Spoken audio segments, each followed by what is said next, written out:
రాత్రి ఎస్ఆర్హెచ్ మీద వేసి మళ్ళీ ఓడిపోయాను. ఎస్ఆర్హెచ్ మీద వేసావా? మళ్ళీ ఎందుకు వేసావు?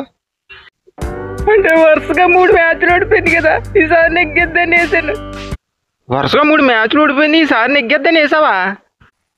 అందుకోసమే కాదు భయ్య, ఎస్ఆర్హెచ్ సెకండ్ బ్యాటింగ్ కదా, కేకేఆర్ 300 స్కోర్ కొట్టినా ఎస్ఆర్హెచ్ ఈజీగా చేసేస్తారు అనుకున్నాను భయ్య.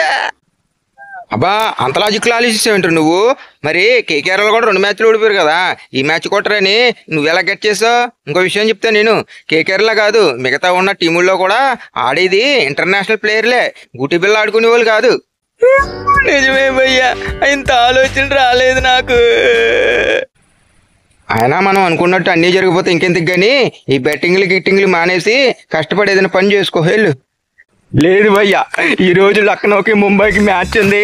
నా తెలివితేటలన్నీ ఉపయోగించి ఎలాగైనా విన్ అయ్యి పోయిన డబ్బులన్నీ రికవరీ చేసుకుంటా.